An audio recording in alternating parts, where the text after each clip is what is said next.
그러면 오늘 복지 토크쇼의 마지막 순서인 예상 질문 순서입니다. 4가지 그 질문은 저희 앞 보건복지 서비스를 중심으로 읍면동 주민센터의 공공 사례관리 서비스와 또 오늘 복지 토크쇼까지 합해서 이용자분들께서 또 시청하시는 분들께서 구독자분들께서 어떤 거가 좀 궁금해 하실지 좀 제가 예상해서 좀 뽑아봤는데 요거 혹시 괜찮으시면 부대표님이 한번 읽어봐 주실 수 있으실까요? 네. 통합사례관리 서비스는 별도의 소득 및 재산 기준이 없나요? 할게요. 통합사례관리 가구로 선정되면 구체적으로 어떤 서비스 받나요? 선정되면 언제까지 통합사례관리 서비스를 이용하는 것인가요? 우리 동네 주민센터에서는 통합사례관리 서비스는 없다고 하는데 여기까지입니다. 네. 이 질문이 제가 이제 그 당시 이제 업무를 하면서 제일 많이 받았던 우선순위 1번부터 4번까지의 질문입니다. 첫 번째 이제 부대표님께서 읽어주셨던 별도의 소득재산 기준 없나요? 와, 이거에 대해서 어떻게 굉장히 모호해요. 없어요. 찾아가는 보건복지 서비스, 그 보건복지부에서 제작한 찾아가는 보건복지 서비스 업무 매뉴얼 보면은 기준은 없어요. 없는데 그냥 극단적인 예를 들었을 때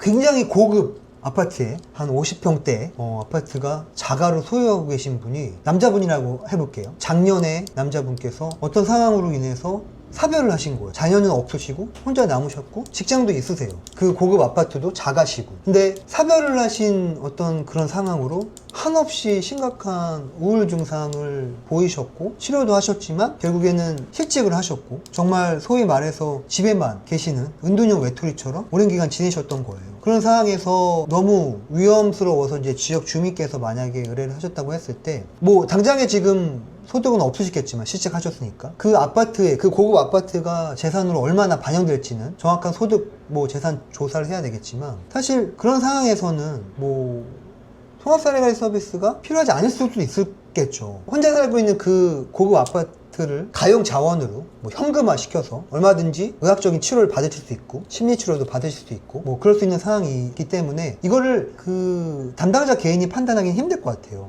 이런 상황을 다 고려해서 그렇다면 실질적으로 그 아파트라는 부동산이 처분이 가능한 건지 처분해서 나의 건강관리에 활용할 수 있는지 나의 지금 위기상황과 나의 욕구를 해소할 수 있는데 자원을 활용할 수 있는지는 결국에는 사례회의라는 어떤 회의체 전문가들의 집합적으로 모인 회의체를 통해서 결정할 부분인 것 같아요. 고급 아파트 있네? 통합사례관리 서비스 안 돼요. 이렇게 판단할 거는 결코 아니라는 얘기를 좀 말씀을 드리고 싶습니다. 두 번째는 구체적으로 어떤 서비스를 받나요? 앞선 영상에서 통합사례관리 서비스 이용 가구로 결정이 되면은 지원비로 교육훈련비도 받으실 수 있고 의료비도 지원받을 수 있고 다 했는데 요거는 사실은 굉장히 통합사례관리 서비스는 특히 더 공공의 영역의 통합사례관리 서비스는 맥락적으로 이런 것들을 결정될 수밖에 없는 거예요 같아요. 서비스를 이용하고 싶은 기준은 본인의 욕구, 나는 지금 이런 욕구와 위기사항이 있는데 이런 서비스가 필요해요. 이렇게 하시면은 그 필요하신 요청하신 모든 거를 다 제공할 수 있지는 않은 것 같아요. 난 지금 한강뷰의 고급 아파트가 필요해요 하다고 하면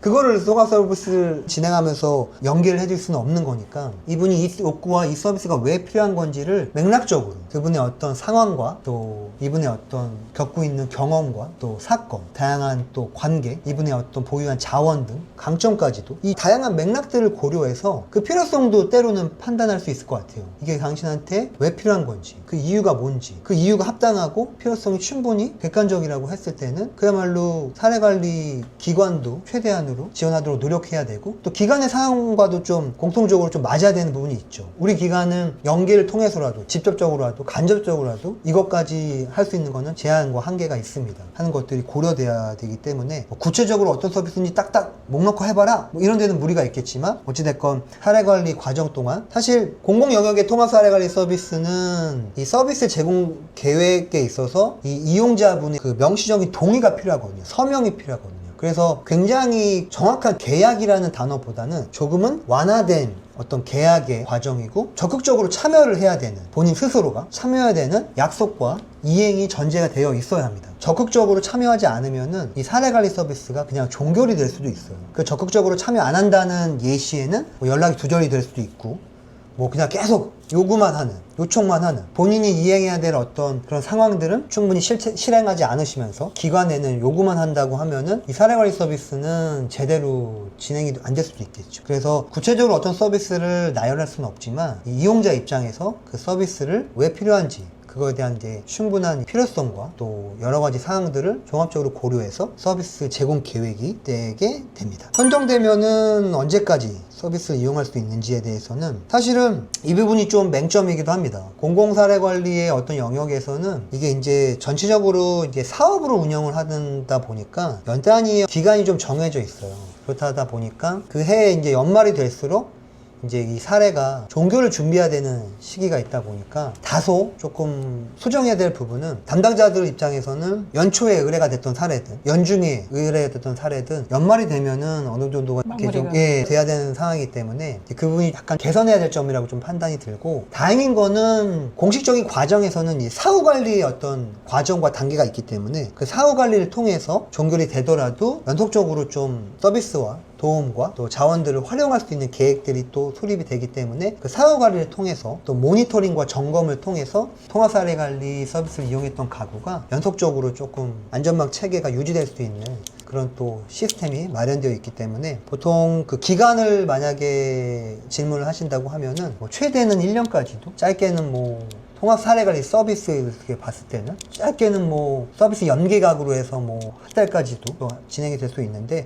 통상적으로는 평균적으로 한 6개월 정도가 되는 것 같다는 생각이 좀 제 개인적으로는 들고 있습니다. 예, 맞습니다. 우리 동네 주민센터 통합사례로서는 없다고 하는데요. 이런 부분도 이렇게 또 말씀하신 부분들 지금 많이 계십니다. 지금 2025년 보건복지부 서비스에서 지금 제작한 사업 안내서 보면은 거의 95% 이상이 지금 각 읍면동 주민센터에 이 찾아가는 보건복지 서비스를 지금 하고 있습니다. 다 설치가 되어 있고 다 이제 진행이 되어 있는데, 경우에 따라서는 지금 정확히 자료를 보니까 97.4% 전국 53개 읍면동 중에서 3,461개소 97.4%의 찾아가는 보건복지팀이 설치가 되어 있기 때문에 97.4%의 그 비율로 통합사례관리 서비스가 진행이 될 수 있는데, 나머지 설치가 안 된 또 읍면동 주민센터에서는 이 사례관리 서비스가 진행이 안 될 수도 있고, 또 제가 또 이 전문위원으로 또 활동하면서 사회복지 연구를 또 대학에서 진행하다 보니까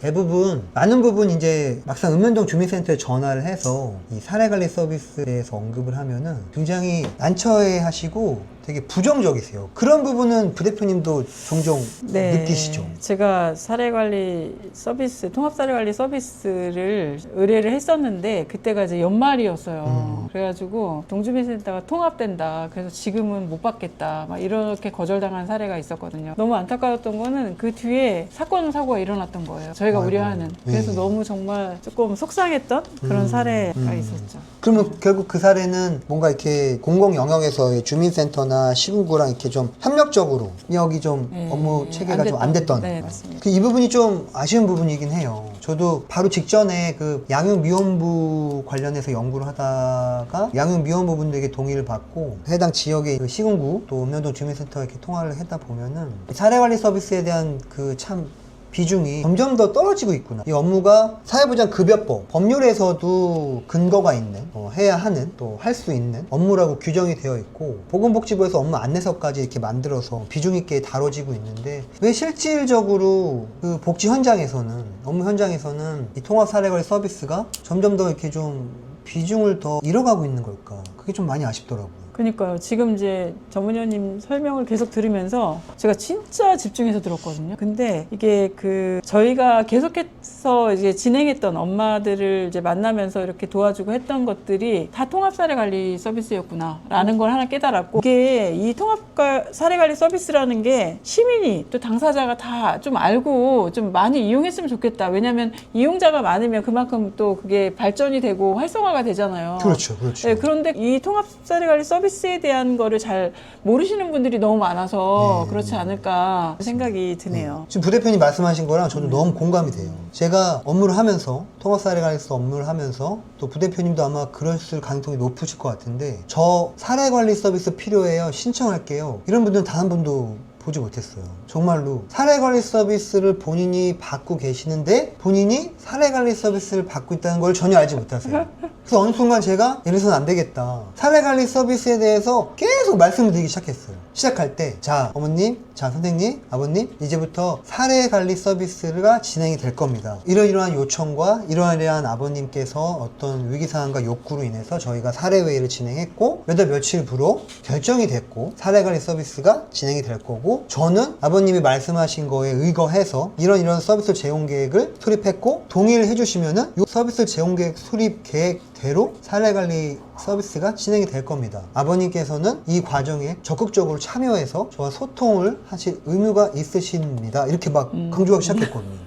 그게 필요한 것 같아요. 정말 네. 필요한 것 같아요. 네. 예. 이거를 알아야지, 아, 내가 우리 지금 담당 사회복지단 선생님과 여기 또 부대표님과 이렇게 지금 이런 서비스를 하고 있는 거구나. 그럼 그게, 아, 난 이런 서비스를 받았어. 주변의 분들한테 너도 내가 볼 땐 사례관리 서비스 한번 받아보면은 장기적인 어떤 것들이 좀 좋아질 것 같은데, 이게 제가 이런 생각을 그냥 머릿속으로만 하고 있다가 결정적으로 확신이 된 게 이번에 양육미혼모 분들에 대한 질적 연구를 하고 나서 결과를 보니까 이분들이 결국에는 미혼모 지원 네트워크를 통해서 꽤 오랜 기간 사례관리 서비스를 받으셨던 거예요. 네. 그 오랜 기간 동안 아이 출생신고도 하고 집도 얻으시고 다양한 생활 기반이 마련되어 있고 그렇게 됐던 거죠. 네. 근데 극단적으로 연구 결과서에서는 공공기관과 뭘 한 거는, 사례관리를 한 거는 전혀 없어요. 그냥 오로지 사회보장 급여, 국민기초생활보장 서비스, 출생신고, 한부모 가족 서비스, 이런 굉장히 딱 정해져 있는, 굉장히 법률로 근거가 명확한 뭐 이런 것들에 대한 사업의 신청, 확인 조사, 지원, 수급, 이런 것만 관여가 되어 있지, 사실은 그 먼 거리에서 이 서울 마포구에 있는 미혼모 지원 네트워크에서는 그 경상도, 전라도, 또 충청도 이런 다양한 먼 거리에 있는 분들과 이렇게 지근거리에서 의사통하기는 쉽진 않잖아요. 쉽지 않아요. 다시 생각해보면 그 가까운 읍면동에 있는 주민센터의 사례관리 담당자와 미혼모 지원 네트워크의 뭐 부대표님과 뭐 다른 또 직원들과 공동으로 이 사례관리를 위한 의사통을 했다고 하면은 어땠을까? 그럼 훨씬 시너지가 났겠죠. 그렇겠죠. 결국엔 연구를 하는 연구자의 입장에서 사례관리를 조금 했더라고. 그 다양한 기관들과, 물론 이제 연구 참여자분들의 동의를 받아서 그렇게 진행을 했던 건데, 어떤 윤리적 개입을 목적으로 크게 약간 사례관리자의, 공동 사례관리자의 개입을 조금 한 30% 정도는 하지 않았을까. 엄청 많은 역할을 해주셨잖아요. 예, 저는 그런 생각이 좀 들더라고요. 그러다 보니까 이 사례관리 또 공동으로 하는 게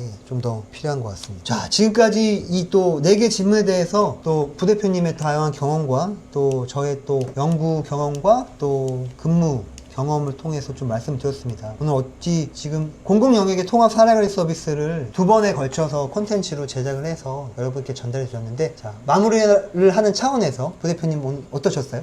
진짜 지난번에 이어서 2번째 이제 오늘 시간을 가졌는데, 정말 저도 인지하지 못했던 어떤 제 이름을 누가 불러주면 제가 그 이름이 나구나 라는 거를 인지하잖아요. 그렇죠. 그런 것처럼 지금까지 우리가 했던 게 통합사례관리 서비스였구나 그렇죠. 라고 하는 걸 오늘 이 시간에 알았어요. 그래요? 그게 그냥 우리 사례관리를 한다, 근데 장기적으로 조금 다양한 문제를 해결하는 게 사례관리라고 생각했지, 이렇게 이제 우리가 원격으로 뭐 전화통화하면서 지지해주고, 그 다음에 김원효님이랑 저랑 같이 했잖아. 이번에 출생신고 안 된 네, 미혼부. 네. 그 2인인데도 1인 가족으로 지금 수급을 받고 있고, 네. 긴급복지 종료되기 3개월 미만인데도 막 긴급직업 지원 안 된다고 하고, 이거 같이 했잖아요. 항의하고 그렇죠. 그러니까 이게 통합사례관리 서비스였구나라는 거를 다시 명명하게 됐고, 이제 이 시간을 통해서 이걸 유튜브를 시청하는 분들은 많은 분들, 우리가 처음에 긴급복지를 발견하고 그다음에 거기에 조항에 임신, 출산, 양육 등으로 인해 소득이 미미한 경우가 긴급복지 지원 대상에 들어간다라는 거를